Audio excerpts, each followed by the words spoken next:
Tudo bem, meus nobres? Começa agora o Quebrando a Lâmpada, o programa que fala sobre inovação e case de sucesso para quem quer pensar fora da caixa e transformar ideias em realidade. Este programa tem o apoio do grupo Pumatronics, que desenvolve soluções que atuam diretamente na sua vida, tornando rodovias e cidades mais seguras e eficientes, com sistemas de pesagem em movimento, pedágio eletrônico sem cancelas, sensoriamento climático e iluminação pública inteligente. O grupo contribui para reduzir acidentes, otimizar a mobilidade e melhorar a gestão urbana.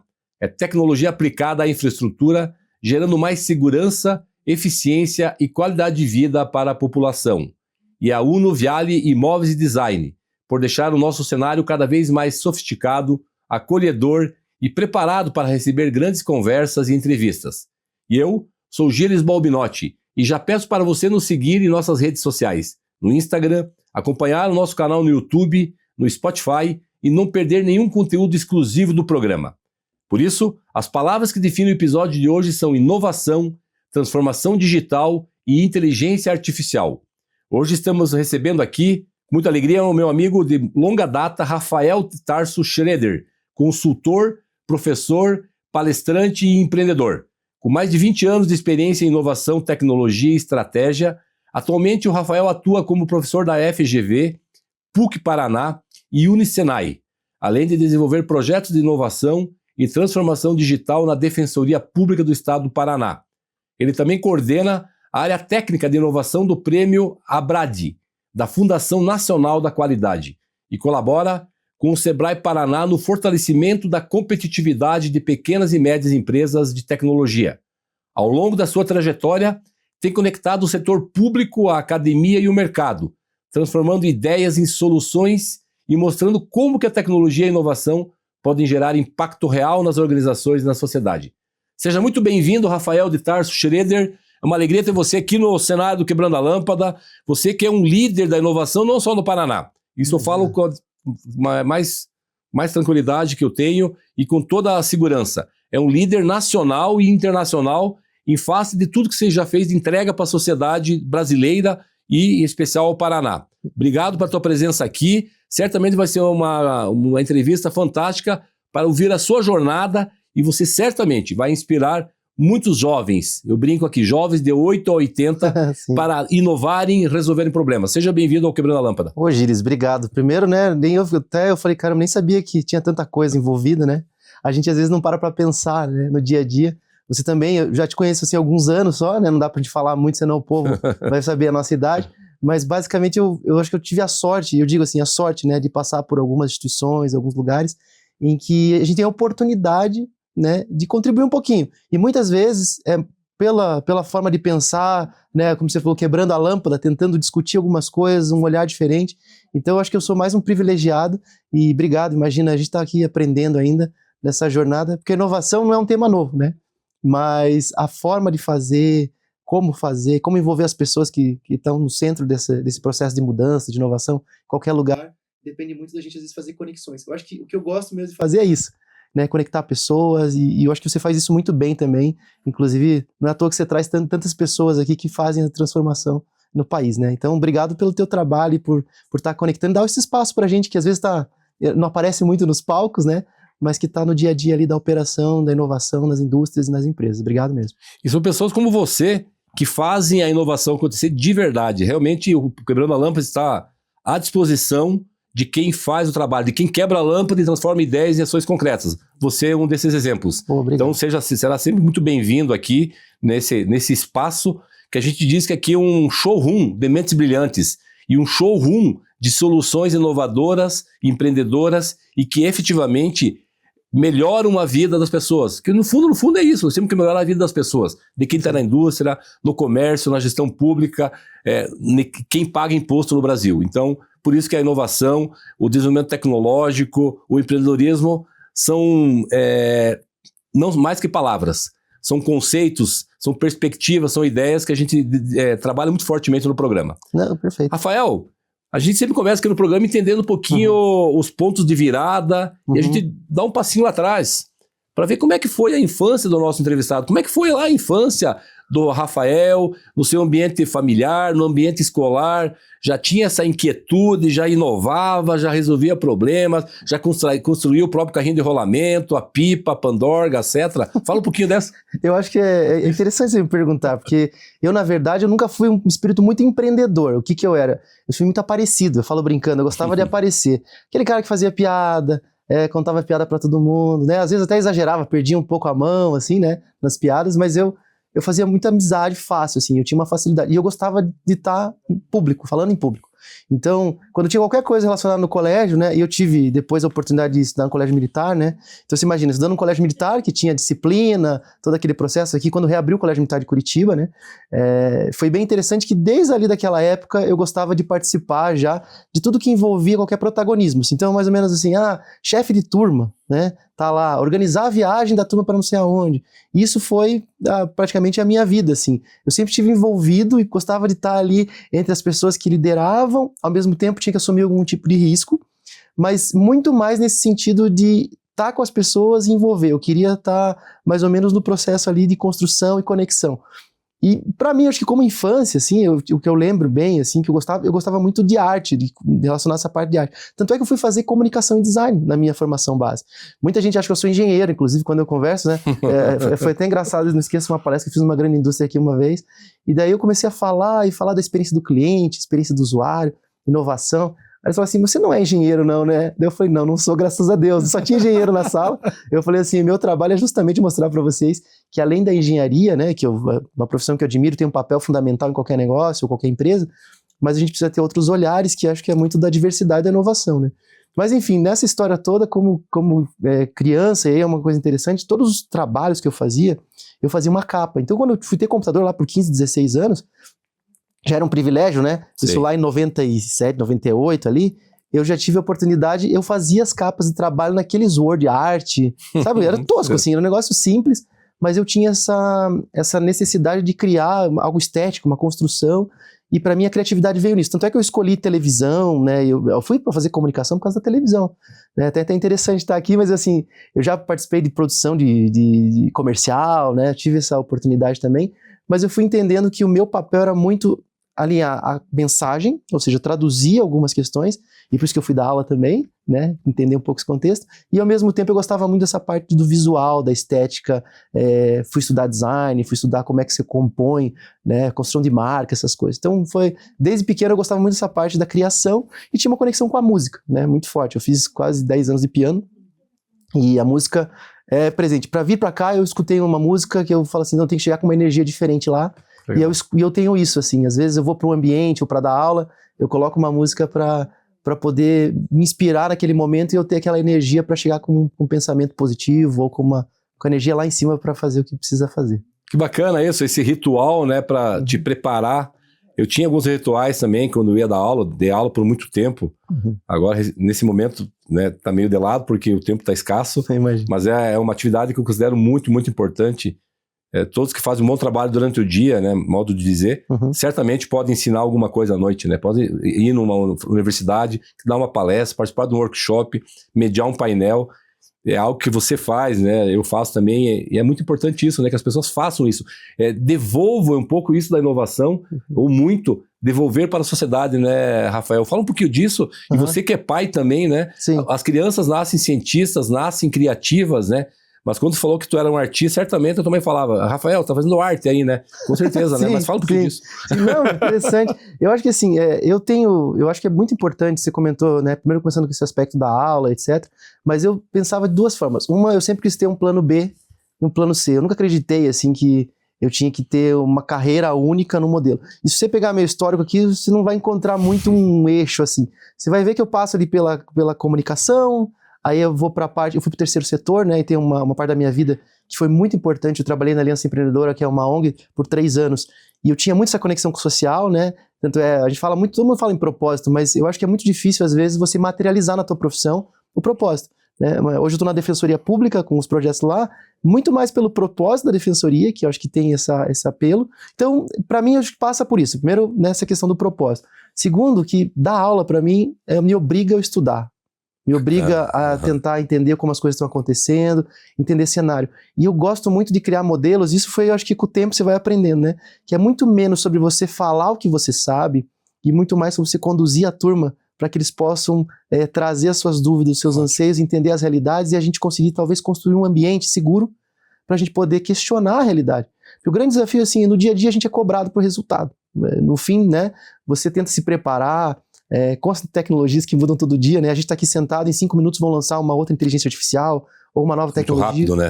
É muito rápido. E a gente não consegue se preparar, muitas vezes, para... E nem tem momentos, né, no dia a dia para parar e falar assim, tá, mas o que eu estou fazendo faz sentido? O que disso eu preciso priorizar? Então, eu acho que o caminho da educação, hoje isso tem sido muito interessante para mim, eu acho que vem com o tempo, né? Hoje, desde 2011, eu dou aula, mais ou menos, o grande ponto para mim, em relação à educação, a mediar, é tentar fazer as perguntas certas para provocar as pessoas que estão ali e a gente criar um ambiente seguro para a gente discutir qualquer tema, né? E que todo mundo possa se sentir confortável, inclusive para dizer não sei, inclusive para dizer, olha, eu não estou entendendo o que está acontecendo, você consegue traduzir um pouquinho? E eu acho que quando eu consigo conectar 2, 3 pessoas, né, com uma nova ideia e dar essa coragem, dar essa vontade de fazer ou de experimentar uma tecnologia nova, ou entender inovação, ou mudar a sua organização, para mim eu estou cumprindo o meu papel. Então é muito mais por mim, assim, é meio egoísta falar isso, mas no sentido de aprender, de estar ali, mas que eu acho que aí o benefício, ele acaba sendo um reflexo dessa minha vontade de estar ali provocando as pessoas para pensar diferente. Que bacana. A gente está finalizando o primeiro bloco, a conversa boa, o tempo vai bem rápido, a impressão é que dá que vai rápido, e a gente no segundo bloco, já te deixando aqui um pedido, né? Já trazer alguns cases, né? Tu falou da Defensoria Pública, cases, aí a ordem você escolhe, claro, cases práticos, onde você implementou a inovação na prática, que fez acontecer, que gerou algo concreto e que melhorou a vida, seja através de um produto, de um processo. Você tem vários exemplos, né, com as micro e pequenas empresas, então, por favor. E finalizando também, dentro do que tu disse, isso é muito legal, eu dizia isso para os meus alunos, não sou eu que ensino, vocês que aprendem, eu estou aqui para animar um processo de ensino-aprendizagem. Então é bem isso mesmo, né? É legal o que tu trouxe também, tá bom? Perfeito. Não saia daí, porque a nossa conversa está só começando e tem muito mais no segundo bloco. O Quebrando a Lâmpada volta já. Você acha que escolher móveis planejados é simplesmente definir cor e acabamento? Na Unuvialio, nós acreditamos que um projeto começa muito antes disso. Ele vai no entendimento de cada pessoa, a vivência daquele ambiente. O nosso trabalho é fazer uma curadoria completa. Nós analisamos seu estilo de vida, sua rotina, suas necessidades e cada detalhe do espaço para criar um projeto planejado, que seja bonito, funcional e atemporal. Aqui você não recebe apenas um orçamento, você recebe orientação, experiência e acompanhamento em todas as etapas, desde a escolha dos materiais, acabamentos e ferragens, até os detalhes que fazem toda a diferença no resultado final. É essa curadoria que transforma um móvel planejado em um ambiente pensado exclusivamente para você. Venha conhecer a Unuvialio e entenda como um atendimento consultivo poderá fazer a diferença no seu projeto para um bom ambiente.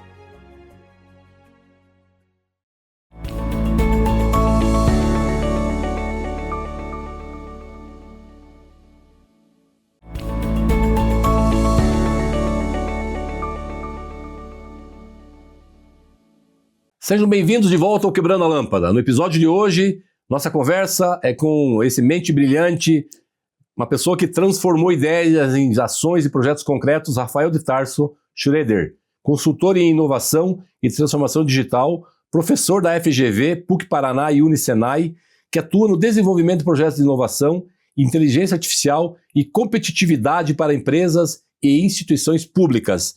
Rafael, então traz já alguns cases que tu possa nos contar, e certamente quando se traz uma jornada real que aconteceu, começo, meio e fim, que chegou num resultado concreto, é o melhor caminho para inspirar as pessoas e inspirar a nossa audiência aqui do Quebrando a Lâmpada. Perfeito. Eu acho assim, né, eu falar que eu fiz é praticamente impossível, mas eu sou uma pessoa que eu tenho, que eu falei mais uma vez, a sorte de estar envolvido em alguns projetos e alguns momentos.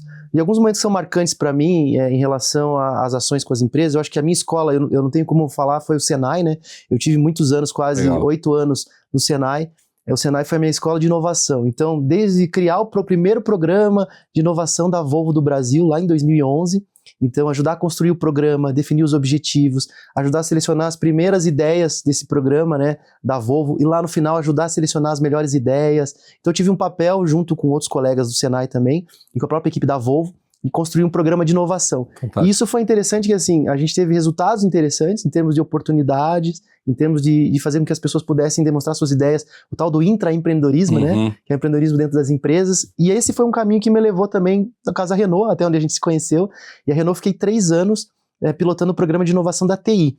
Então, lá para mim foi uma escola muito grande, porque lá eu pude ter a linguagem da tecnologia, ao mesmo tempo conhecer uma indústria, né, uma multinacional, e aí mobilizar, falar em cultura de inovação. Meu trabalho, meu papel era justamente entender a realidade, fazer como é que eu poderia movimentar aquele grupo para gerar novas ideias, e foi muito importante para mim, porque lá a gente começou foram os primeiros testes de impressão 3D na Renault. Então a gente tinha um laboratório chamado Da Vinci lá, que a gente montou na época, né, com a equipe de inovação, e eu era o piloto desse programa, que tinham pessoas de diversas áreas da TI, e no fim o nosso foco era o quê? Gerar redução de custo, gerar melhor benefício para a empresa, gerar uma cultura de inspiração e inovação, e a gente entendeu que ali para mim, pelo menos, foi um dos grandes cases que eu tive a oportunidade de estar envolvido. Conheci muita gente boa, que eu falo, às vezes o que a gente faz, né, nesse trabalho nosso, é talvez tirar ou criar as oportunidades para aquelas pessoas que estão ali com a inovação, querendo inovar, mas não encontram os caminhos. Então é ajudar a criar os processos, a definir os objetivos, a conectar com a liderança. Se aquilo que eu estou pensando vai trazer resultado para onde a empresa quer ir, então um pouco o meu papel é esse, sabe? E a mesma coisa depois aconteceu quando eu fui para o CITES, que é o Instituto de Pesquisa. Sim. Lá eu tive a oportunidade, que foi um dos grandes cases, junto com uma equipe, captar o dinheiro para o programa que até hoje atua na Amazônia, que é o programa de aceleração da indústria 4.0 na Amazônia, né? Então tem foram mais de, na época, 700 milhões de reais captados, e eu ajudei a escrever o programa, o projeto, com o professor Hélio também. Você já conhece o professor Hélio? Hélio Carvalho, Hélio né? Carvalho, uma referência, né? Ele é um mentor também, uma pessoa que eu tive a oportunidade de muitas vezes conversar com ele, já esteve aqui contigo, Sim, né? já passou aqui quebrando a lâmpada já. Trabalhamos juntos já na época da Unisociesc, né? Então, né, ele também lançou um livro esses dias sobre gestão da inovação, né? Então, eu tive a sorte de contar essas pessoas. Então, o professor Hélio foi um dos parceiros que me ajudou bastante a fazer esse trabalho de captação e construção de um ecossistema via a lei de informática, ou seja, né, lá na Amazônia, que diversas empresas estão usando para justamente esse recurso, que é um recurso público, né, aplicado para a indústria 4.0, para adoção de automação, para a transformação da Amazônia. E você conhecer outros estados, né, você falou Brasil, assim, eu falo assim, lá até a Amazônia eu cheguei, né, não sei, internacional a gente tem poucas experiências, mas tem algumas interessantes, só que eu acho que o ponto importante de cases, assim, é muito mais esse meu trabalho de articulação, conexão, para fazer com que as pessoas que estão ali possam inovar, sabe? Então, acho que esse é o meu trabalho. Meu trabalho é tentar, o que eu falo assim, toda empresa tem muita gente com vontade, energia, com boas ideias, mas que às vezes não tem os caminhos na estrutura para fazer isso acontecer e tirar do papel, sabe? Enfim, ele ajuda através das mentorias, o Rafael, através das mentorias da liderança dele, através do fortalecimento, para não falar até da criação dessa cultura da inovação, a transformar as ideias em ações concretas, a quebrar a lâmpada. É importante isso, que as pessoas às vezes têm uma ideia, mas ela não consegue, aquela lâmpada não quebra. Então precisa esses métodos científicos, e aí você entra com a tua expertise nesse sentido. Isso é muito, muito importante. Esse programa é ouvido em muitos países, ele vai para mais de 180 países, através da TV digital. Aliás, um abraço aqui, merci beaucoup, né? Salam aleikum, Anas El Fassi, diretamente do Marrocos, não perde um programa. Legal. Ele falou que está aprendendo o português, traduzindo em árabe. Então, Salim... um abraço para ti e continua acompanhando o nosso programa. Tem os amigos na Colômbia, então essa cultura de inovação, essa entrevista aqui, logo vão te requisitar, Rafael, para extrapolar aí as barreiras, porque o Brasil tem muita gente boa e muito projeto bom que precisa ser mostrado fora do país. Perfeito. Cultura de inovação. Agora a gente pede as aspas, geralmente, aqui no nosso programa. Cultura de inovação, as aspas, primeiramente, e isso é quebrar a lâmpada, né? Para as famílias. Porque a inovação tem que começar dentro de casa. O pai e a mãe com o filho, você que é pai, né? Enfim, dá algumas dicas bem práticas, né? Para empoderar essa guriada que já nasce cientista, nasce inovadora, né? Perfeito, você tinha comentado, né? Eu acho assim, eu me descobri pai depois, a gente leva um tempo para entender, né? O que é ser pai, e ainda falo que eu ainda estou em construção do que é ser o pai. Meu filho tem 5 anos, né? O Rael, até depois, espero que ele possa assistir. Legal. Qual é o nome dele? Rael. Parabéns pelo papai, Israel.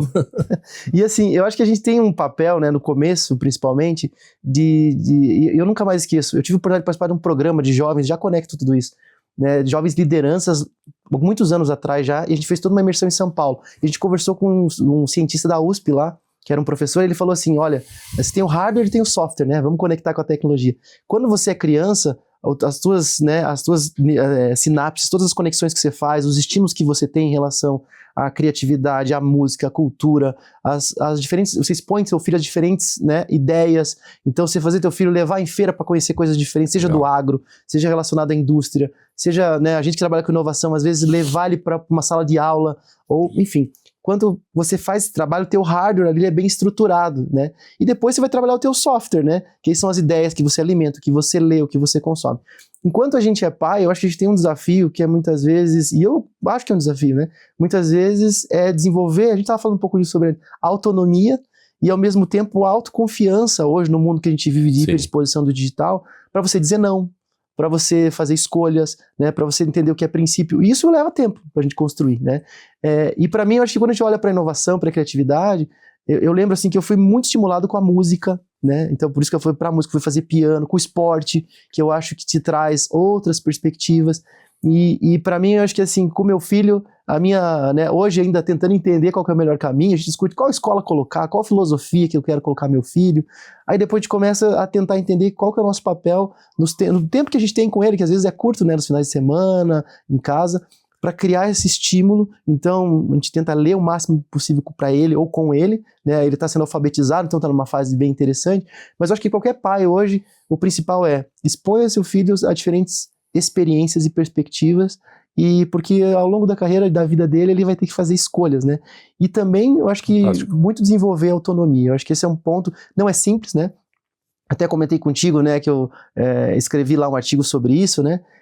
A gente tem hoje uma geração que tem um desafio muito grande, porque todo mundo está falando aí de que a IA vai substituir a gente em diversos tipos de trabalho, e efetivamente, para que eu estou preparando? Para ele ser uma pessoa crítica, talvez consciente do mundo, e talvez entender qual que é o papel do humano dentro de um processo em que muitas coisas talvez estejam automatizadas. Então eu tenho que desenvolver nele essa capacidade de perguntar, de questionar, que eu falei que é o papel um pouco do professor, assim, sabe? Não dizer para ele que o mundo é assim porque eu enxergo assim, mas trazer perspectivas para que ele possa tomar suas decisões e escolhas no futuro. Eu acho que é um pouco desse caminho que eu enxergo. Muito bom. Essa autonomia no sentido, inclusive, dele criar as próprias perguntas, porque senão a gente dá as respostas prontas. É uma cultura que eu vejo que tem que quebrar. Uhum. Eu tive, né, na Ásia, nos países nórdicos, eu vejo, quando eu vi um pai lá no Japão, deixando uma criança que não tinha mais que 6 anos, pegando um trem, um metrô, e ele indo para outro metrô, imagina a minha cabeça, eu fiquei abismado, né? Então cria autonomia, talvez não precisamos ir já de pronto, né, já nesse estágio. Tem um contexto, né? Tem um contexto, mas vamos trabalhar esse contexto. É uma questão assim que eu queria ouvir a sua opinião, sabe? A gente fala hoje, né, eu gosto muito da metodologia, né, dos design sprints, design thinking, né? Prototipagem, não, algo novo, não é novo. Tenho certeza que você fazia, eu lá reunia, a gente saía pegar a paina, o papel de pão lá, que é para fazer a pipa. Então, a gente prototipava. As crianças hoje têm que voltar a prototipar. Os meus filhos sentavam com eles fazendo pipa, pandorga, carrinho de rolamento, para eles continuar estimulando a criatividade. É muito diferente, né, Rafael, de ir no mercado e comprar hoje e compra tudo pronto, né? Então esse estímulo, essa prototipagem de criança é importante. Se for com o pai e com a mãe, melhor ainda, né? Perfeito. Sabe que eu tenho uma piadinha, né, que eu falo que eu sou piá de prédio, criado pela avó e rua sem saída, né? Brincando, mas assim, como filho único, criado em Curitiba, então a gente aqui, pra quem não é de fora, piá de prédio em Curitiba, é aquele piá criado em apartamento, né? Que não sabe muito o que fazer em relação à vida. Mas sempre foi uma brincadeira. Mas na prática, assim, eu acho que a gente tem que estimular os dois, né? Tem o lado do digital e não tem como fugir disso, quer dizer, praticamente o serviço que a gente vai ter, etc, volta, né? Não tem. Hoje é toda uma mudança, né? Inclusive no mundo, no posicionamento de tempo de tela, exposição, né? Eu digo que fui criado pela televisão, então assim, de verdade, fui criado, eu gostava muito de televisão, e por isso que eu fui trabalhar e fazer um curso nessa área. E eu entendo que hoje eu já tenho um outro entendimento sobre até a formação cerebral, né? Essa neuroplasticidade do cérebro, essa capacidade da gente aprender, se desenvolver. Então, eu entendo que hoje, assim, você tem que buscar, você falou a palavra certa, o equilíbrio entre aquilo que é manual, aquilo que é humano, aquilo que é o handmade, né? Fazer, você botar a mão na massa. E as crianças têm, eu acho que assim, tem escolas e filosofias que buscam isso mais. A criança também faz, ela aprende, né, escrever, etc. Ao mesmo tempo, a gente vai ter que desenvolver essa capacidade, que eu acho que é um pensamento diferente, que não é só o que a nossa geração aprendeu muito no copiar-colar, né? A gente copiava a Barça, copiava outras coisas, o trabalho era muito isso, pesquisar e depois sintetizar, e muitas vezes era uma cópia no começo, né? E hoje as crianças, elas conseguem, por exemplo, eu gosto da brincadeira dos jogos do videogame. Há um tempo atrás, nosso objetivo era o quê? Era passar de fases e alcançar o chefão, né? E no final ganhar o jogo. Hoje você tem jogos que você cria o seu mundo, então as crianças têm essa possibilidade, é uma outra forma de pensar.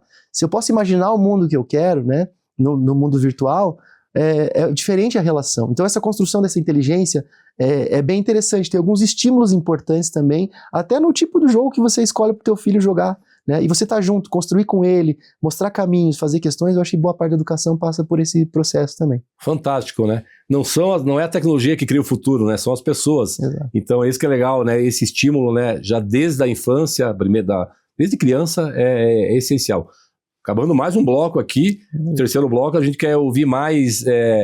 Eu tenho mais uma provocação para você sobre criar a cultura da inovação nas organizações. Perfeito. Tá? Aí pode dividir em micro, pequenas empresas que tem uma situação, indústria, aí tu pode, na gestão pública, já que você tem essa experiência também. Perfeito. Já a gente volta com mais insights e experiências e histórias inspiradoras que podem acender e irão acender muitas luzes aí na sua cabeça. Fica por aí, o Quebrando a Lâmpada volta já.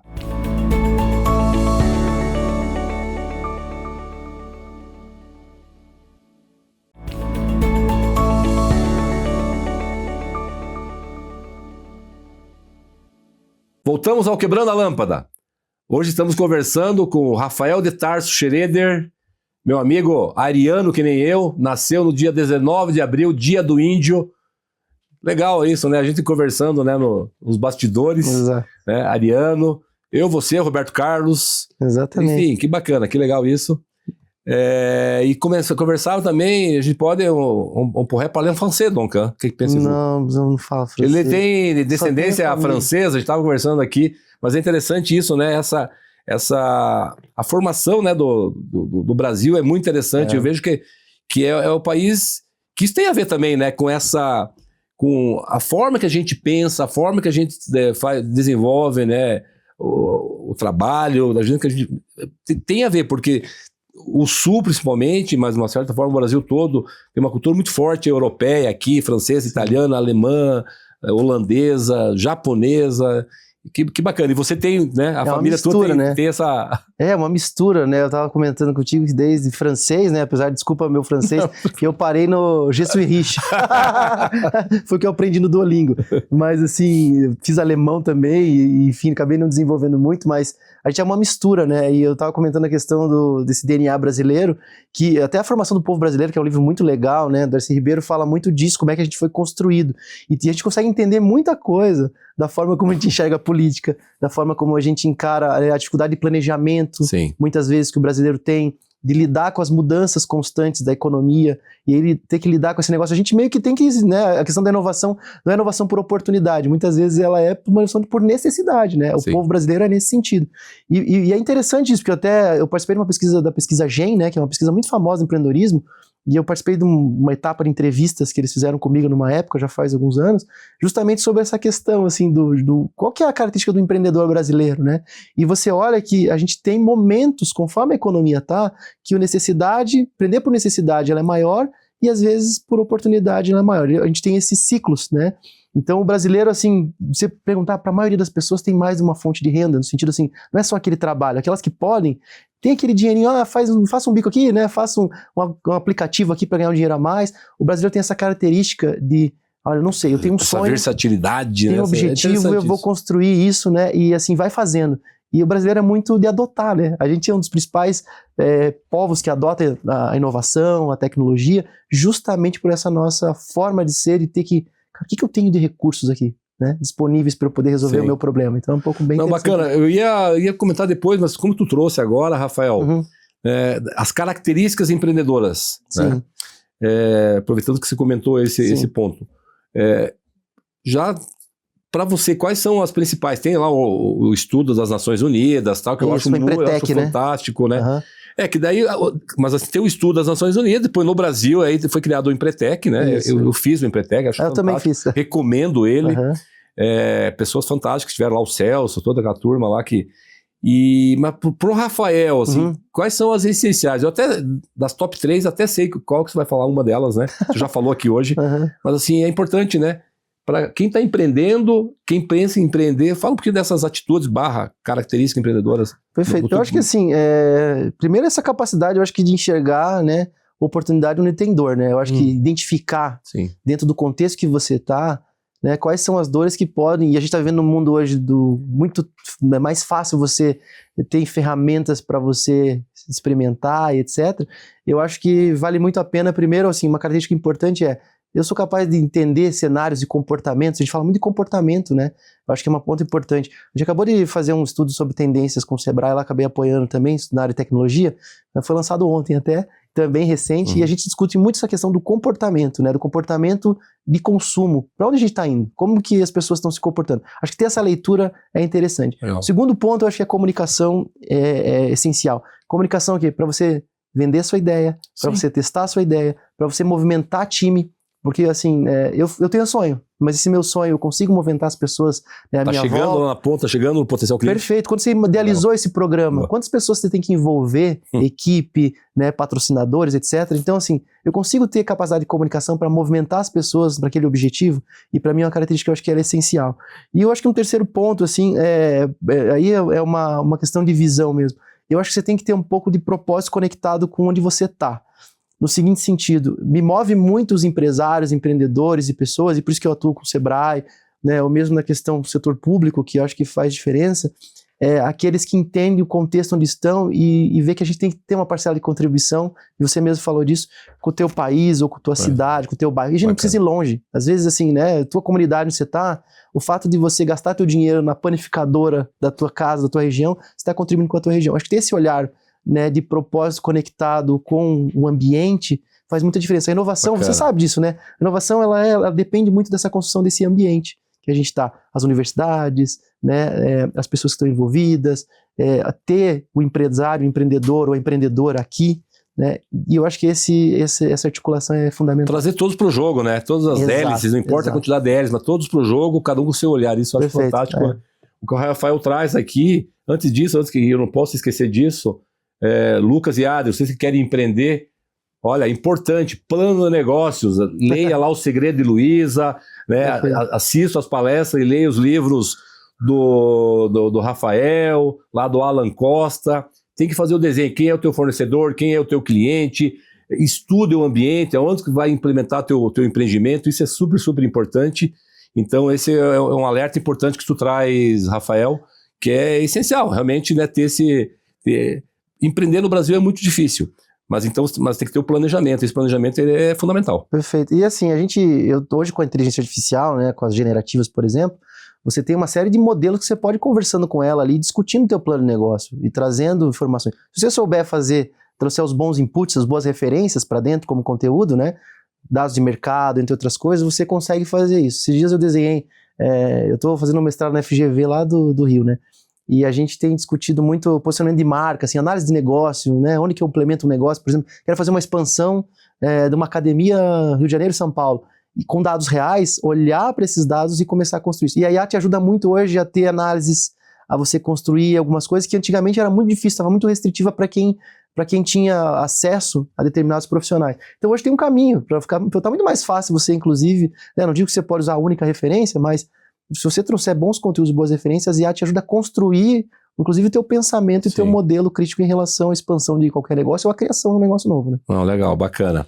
Rafael, cultura da inovação nas organizações que estão lá patinando. Eu tenho ouvido assim, lá a gente estimula a cultura da inovação, o Hélio tem dito muito isso. Aí tu vai ver lá, qual que é o aporte que a empresa está dando, né, para as pessoas inovarem? Não, elas inovam lá no dia a dia delas. E aí eu conversei esse dia com o Vinícius, o CEO da CSN da Araucária. Ele falou, sexta-tarde é para as pessoas inovarem. Quer dizer, Você tem que fomentar a inovação, você tem que dar o espaço para as pessoas inovarem, você tem que ter um orçamento para inovação. Fala um pouquinho disso, como criar a cultura de inovação nas organizações? A gente tem assim, né, existe eu falo brincando que existe aquela empresa que pensa que a inovação é você ter uma caixinha de sugestão parada lá, e as pessoas têm ninguém olha, ninguém lê, ninguém dá retorno daquilo, e existem empresas que já têm uma capacidade um pouco melhor estruturada. Eu acredito muito na gestão da inovação, mesmo sendo um tema velho, eu digo que a inovação é um tema velho hoje, né? Porque, sei lá, desde 2009, 2008 que a gente estuda isso. Lá em 2010, 2011 a gente não tinha muito cargos de inovação, pessoas focadas em inovação. Você tinha muita dificuldade em encontrar profissionais que tivessem esse conhecimento. E até ontem, estava num evento aqui, encontrei, né, a gente fala dos dinossauros da inovação de Curitiba, sabe? Uhum. Aí às vezes eu tô nesse balaio aí, os caras me colocam junto nesse modelo, porque a gente está, né, discutindo há muitos anos o tema. E a gente teve algumas mudanças em relação às organizações. Grandes empresas que têm estrutura, que têm equipe, muitas vezes conseguem definir orçamento, definir tempo para inovação, criar rotinas. Pequenas empresas já têm um desafio maior, porque normalmente você tem o eu empreendedor ou eu empreendedora, que ela tá ali, ela, né, paga boleto, ela cuida do relacionamento com o cliente, você tem ela concentrando boa parte disso, inclusive a inovação está muito no olhar do dono, muitas vezes. Então o papel nosso... Ali exatamente. O papel nosso, muitas vezes, e aí eu acho que o Sebrae e outras instituições que atuam com a micro e pequena empresa têm um papel interessante nisso, é fazer com que esse dono entenda, né? Primeiro, que se ele não desenvolver algumas capacidades de ter um olhar inovador e de estar nos meios, ambientes que te possam trazer essas oportunidades inovadoras, porque muitas vezes eu não vou ter tempo para fazer. Eu tenho que trazer um fornecedor, trazer um parceiro, conectar isso. E eu entendo que os negócios que até hoje eu vi que deram certo no sentido, né, de cultura de inovação, eles começam desde o dia 1, né? Desde o começo. É a cultura do empreendedor, da empreendedora fazer isso acontecer. Já em grandes empresas, eu acho que o grande desafio é você ter foco. Esse é o principal problema. Muitas vezes você deixa, assim, todo mundo quer inovar. Para quê? Daí o cara, eu vou mexer na lâmpada, vou mexer no teto, vou mexer no produto. E aí eu acho que priorizar quais são os temas que são importantes. E aí investir, no que eu falo, né, no cinto lá, né, do Batman, né? No cinto de metodologias, ferramentas, para que a equipe consiga inovar com um foco específico, com um norte, isso faz muita diferença. Então é dar autonomia, a gente fala de novo, né? Autonomia com direcionamento, que eu acho que é um grande desafio hoje. Até eu gosto de falar da IA, porque todo mundo conecta com a inteligência artificial, mas é assim, acabou de sair um estudo da CIT, que é uma empresa brasileira, né, que é de tecnologia e tem presença global, falando justamente disso. A gente está mais eficiente usando a inteligência artificial para a construção de software, por exemplo, mas a gente tem os mesmos gargalos de tomar a decisão. Para mim, o grande ponto hoje de virada para ter, né, o benefício das tecnologias, será que eu estou tomando boas decisões? Eu tenho líderes preparados para decidir bem? E a inovação é a mesma coisa. Eu cansei de entrar em organização. Importante. Que o cara fala assim, eu quero inovar. Eu falo, mas o que você quer inovar? Eu falo, não sei, aqui qualquer coisa. Eu falei, qualquer coisa não dá, vamos escolher 3. Né? É para melhorar o produto? Isso faz muita diferença. Então, acho que ter esse direcionamento e o líder preparado para conduzir a inovação, porque ele sozinho não vai chegar a lugar nenhum também, é fundamental, independente do tamanho da empresa. Né? Não, importantíssimo. E capacitar, né? Você tem que capacitar, né? Você tem que capacitar a equipe, tem a questão da organização, todos esses elementos que você trouxe. Indo para mais um final de bloco, hein? E é o penúltimo. Para a gente finalizar esse bloco, bem rapidamente, umas aspas. Então, para o empresário criar cultura da inovação, inovar na sua organização. Vamos olhar para a pequena empresa que tem mais dificuldade. Deixa as aspas do Rafael. Não, perfeito. Eu acho que a pequena empresa, assim, né? Primeiro que tem que ter consciência que não vai dar conta de fazer tudo. E entender, assim, muito bem, né, o seu cliente. Eu acho que ter esse olhar da inovação, olhando primeiro para o cliente, né? Em relação ao que você pretende como experiência. Tem muita oportunidade em relação à experiência do teu produto. E tem uma coisa que eu acho que é fundamental hoje para falar inovação na micro e pequena empresa. A micro e pequena empresa, normalmente, ela vive o dia de startup quase todo dia, né? Porque ela tem, às vezes, mais flexibilidade para testar, porque ela não tem tantos processos engessados, não tem aquela estrutura burocrática que um grande navio tem. Então eu consigo movimentá-la para direções. E eu acho que o empresário que tem essa crença de que ele não está fazendo um produto que é dele, não é que é o filho dele. Que essa é uma confusão que acontece muito com o empresário da minha pequena empresa. Mas eu criei esse produto lá atrás, e assim, aqui está a minha essência. Né? O teu apego tem que ser assim, quais são os movimentos que eu preciso fazer novos? Primeiro, para que se eu quiser crescer, eu vou ter que delegar, e eu preciso trazer gente boa que normalmente pense diferente de você. Eu acho que isso é fundamental. E o segundo é quais são os caminhos que o meu mercado está indo, né, independente do segmento que eu estou atuando, e que eu posso experimentar, gastar uma parte do seu orçamento, do seu tempo, o pequeno, para fazer pequenos experimentos. Então essa cultura que você até falou, cultura da experimentação, isso é muito difícil para o pequeno empresário, porque muitas vezes ele está tão focado em fazer girar o seu modelo que ele acredita, que ele deixa pouco espaço para a experimentação do novo. E é um movimento, uma empresa, ela não, o propósito dela não é simplesmente, né, existir para o nosso produto, mas existir para atender uma dor, uma necessidade. Eu acho que essa é uma mentalidade. E vamos falar de experiência do cliente no último bloco, né? Beleza. E outra, comportamento empreendedor, se me permite, rede de contatos, né? Ninguém fala sozinho, chamar, né? Todo esse time, né? Fica por aí para o nosso próximo e último bloco, Quebrando a Lâmpada, volta já. O Grupo Pulmatronics transforma a tecnologia em segurança, fluidez e inteligência nas cidades e estradas do Brasil. Da nossa fábrica saem soluções que impulsionam cidades. Estamos nas estradas que conectam o país, nas cidades que crescem, nas redes que sustentam a inovação. Grupo Pulmatronics, tecnologia que move o futuro.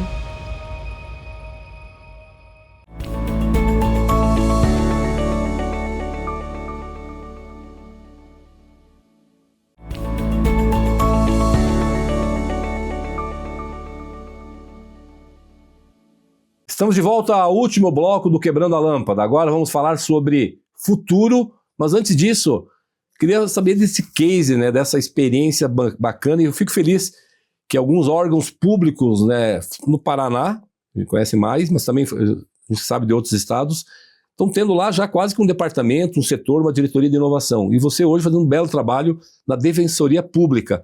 Traz essa experiência, essa jornada e conta pra gente, para estimular, inspirar os órgãos públicos, né, dos demais estados, né, dos demais setores aí públicos do nosso Brasil. Não, perfeito. Eu acho que assim, eu não tinha nenhuma conexão direta com o setor de justiça, né?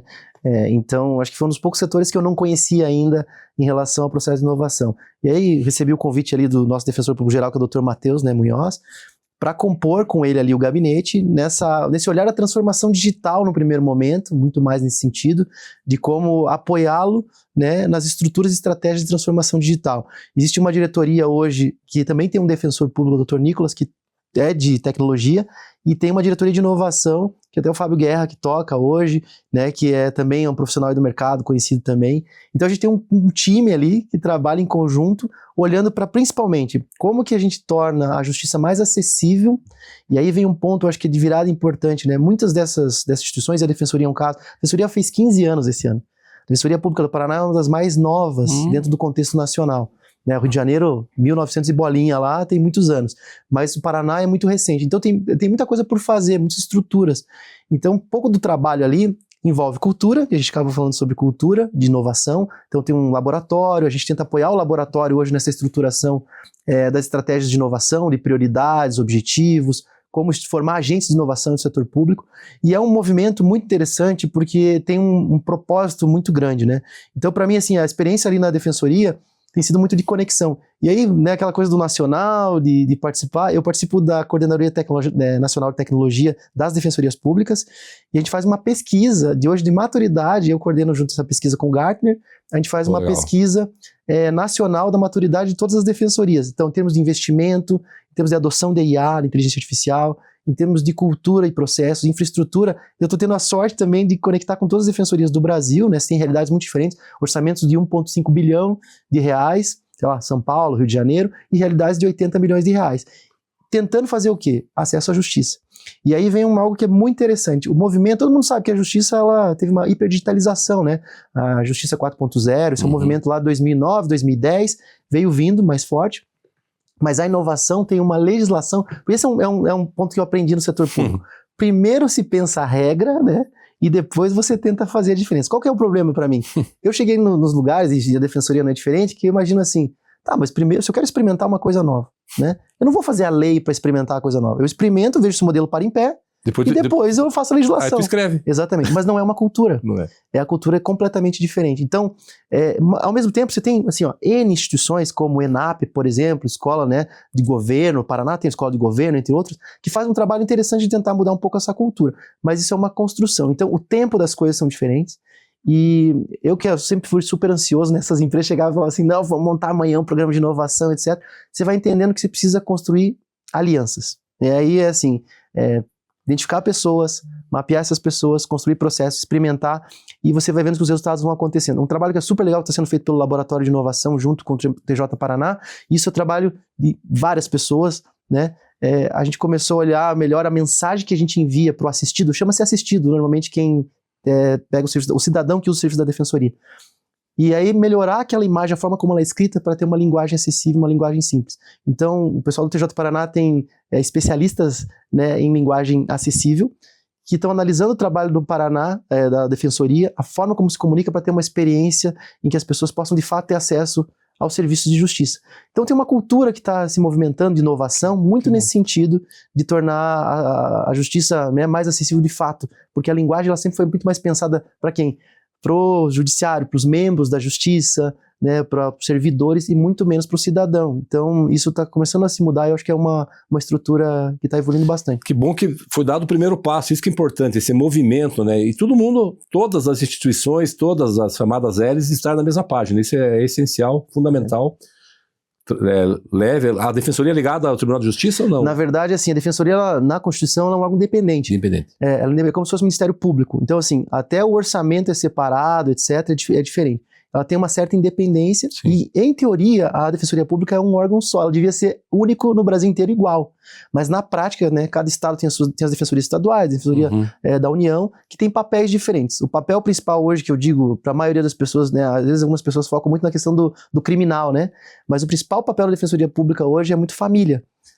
Medidas protetivas para mulheres em relação a vítimas de violência, aspectos relacionados a DNA, separação, divórcio, essas coisas. Então, assim, 60%, vamos dizer assim, eu estou exagerando o número um pouco, mas é voltado para a família, esse trabalho. Então, e é para quem mais precisa. Sim. Né? Aí tem as questões coletivas, indígenas, questões relacionadas às próprias questões sociais, assim, de uma forma geral, né, interesses coletivos. Entendi. Então, a Defensoria tem um papel bem interessante. Bacana.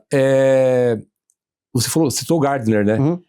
Cita para nossa audiência aí referência. Eu quero ver o que está acontecendo no mundo, né, o que está aí na crista da onda, em termos de inovação. É o Gardner, alguns livros também, os sites indica...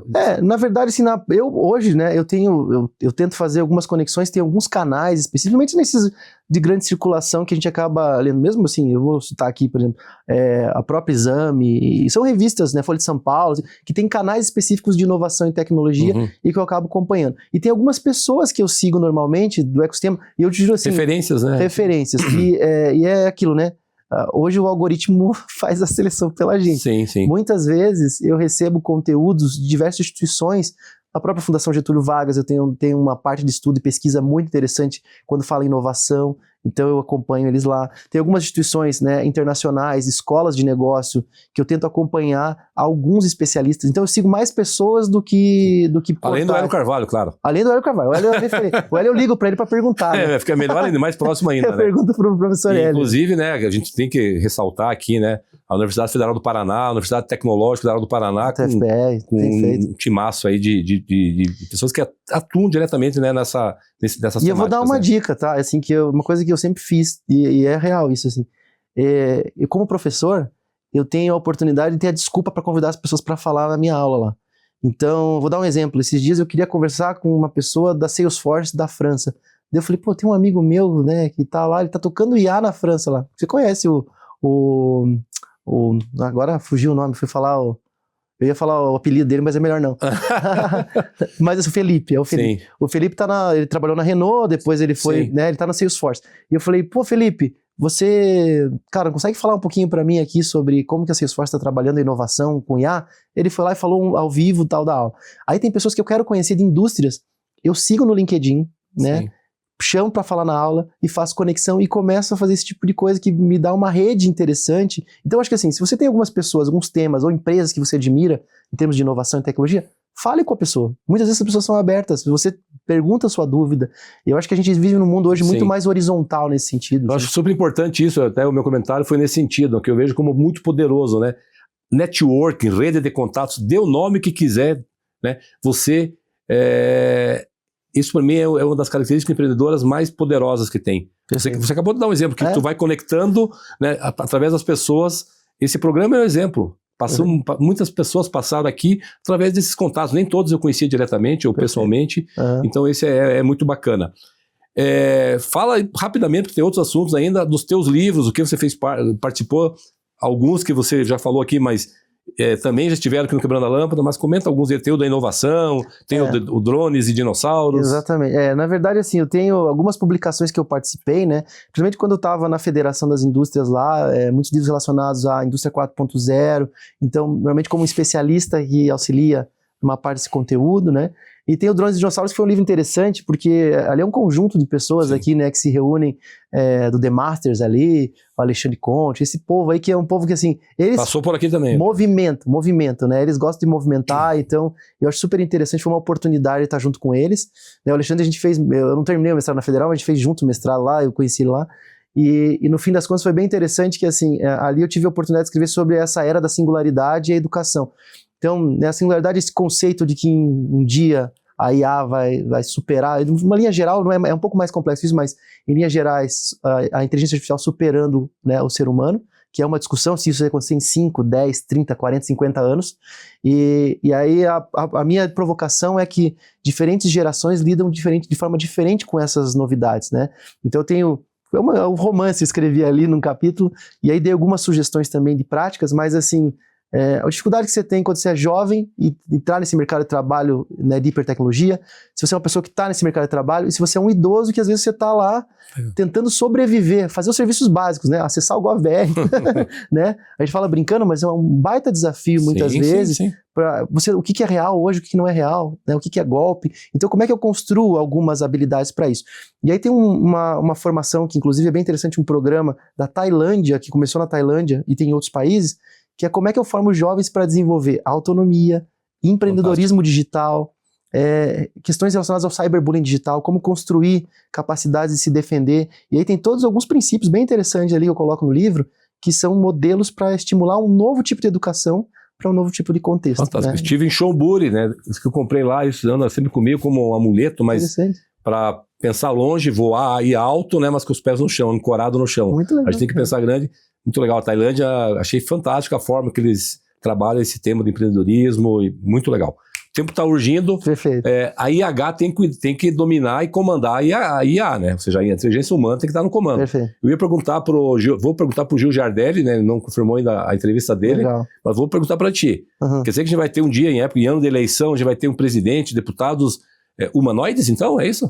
Olha, eu não sei te dizer pra onde a gente vai parar, eu não faço ideia, sabe? Mas eu digo assim, a gente produz tanta coisa, né? O ser humano tem uma capacidade também, né?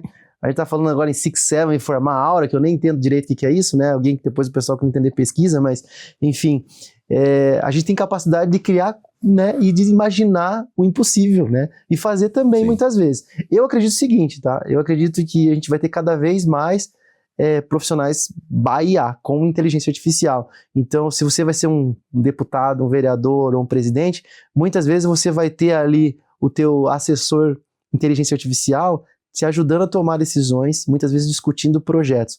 Eu acho que isso já acontece na campanha, por exemplo. As campanhas vão chegar em breve aí, boa parte das discussões, dos planejamentos de campanha, os caras vão usar a inteligência artificial para fazer também. Então, eu acho que tem o caminho né, você falou, com o ser humano.